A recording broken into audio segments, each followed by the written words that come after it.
This is Gary Butterfield. This is Cole Ross. This is Monster My Podcast. And this is Grell. Hello, Grell. Hello. There's a monster in my podcast. What a good boy this is. Oh, this is pretty good. And, Yeah. you know, we get a little bit of heat for not liking Spelljammer stuff because this entry specifically mentions that the largest of these, the patriarchs, will wrap around a ship and control it. Leads me to believe that they are Spelljammer AF, and I am down. I don't think they are. Oh, really? I went through an arc, too. So they talk about being on a ship, and the reason why I don't think it is referring to spelljamming ships, first of all, those are called helms. Oh. Second of all, they say, like, if they put their tendrils in, like, the way that it's phrased, it's like, if they wrap their tendrils into a ship, they can even make it fly to other worlds. Ooh. Like, it's set up in contrast to the other ships that they brought up. Okay. Earlier. So I think they're actually, I think they are in the sea. I think that they're sea ships. I mean, I could be wrong. These could be Spelljammer creatures, but Yeah. and they have some Spelljammer like traits other than that. But like every Spelljammer entry we've had so far, like there'd be stats on, you know, what kind of ships they have or like, you know, how they have to like jam a ship or whatever. Yes. I think these are like the weird exception. Like these are terrestrial critters that can pilot like an actual like water ship out into space, which is somehow even like way cooler and weirder. Yeah. You know, even if it just burns up on reentry, like they just fly up or, you know, they run out of oxygen, they crash, and you just find this crash ship in the mountains. Full like of brains. Yeah, just full of brains and beaks. Fantastic. Even like, so I love these guys from a flavor perspective. What a fucking, like, never put these in your campaign. Each one can attack 10 times per round. Yep. Each of those things has like a certain percent. You have to do a bend bars lift gates for every time it hits you, and they each have a saving throw associated with them that then paralyzes you for a certain number of rounds. Like, how many fucking dice do you have to roll when one of these things attacks? Well, you know, a 3-round battle will take the entire night, so bring some extra dew. Number appearing 1 to 10. Okay. Number of attacks 10. So 1 to 10 times 10. For each one of those, then times a roll. So 2 rolls for each of those. For each of those that hits, 2 more rolls.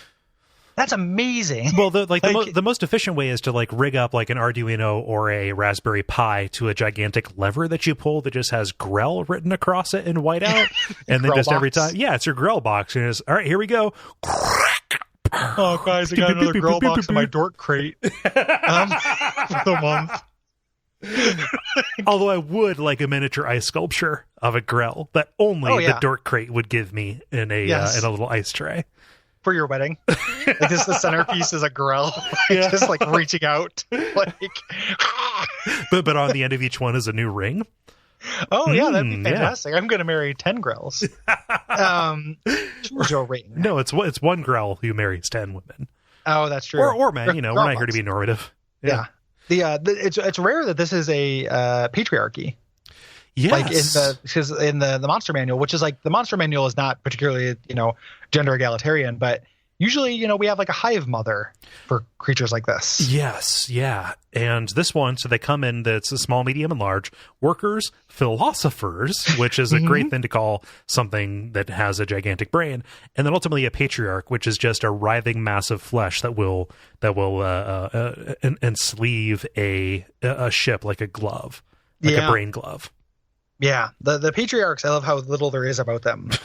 Like just a writhing, a sedentary mass of flesh. Same. That could be anything. But they're super genius. So they're 19 level intelligence. So like they're coordinating shit. They're calling the shots.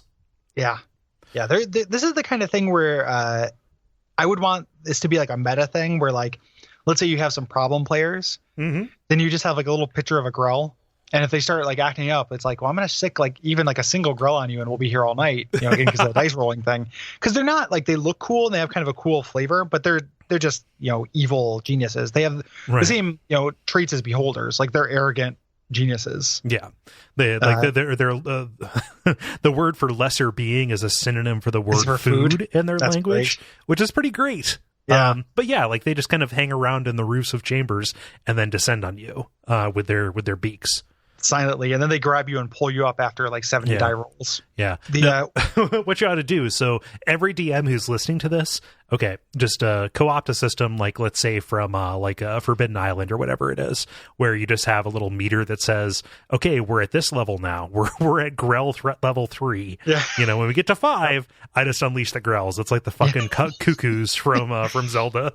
Yeah, or like you put them in a box, like when you open up a box full of helium-filled balloons, except it's all just Grells that float up. Oh, yeah. Like, this makes you want to get a bunch of helium balloons and paint them like Grells and hang little paper tentacles from them. Hi, this is my pet Grell, Dell.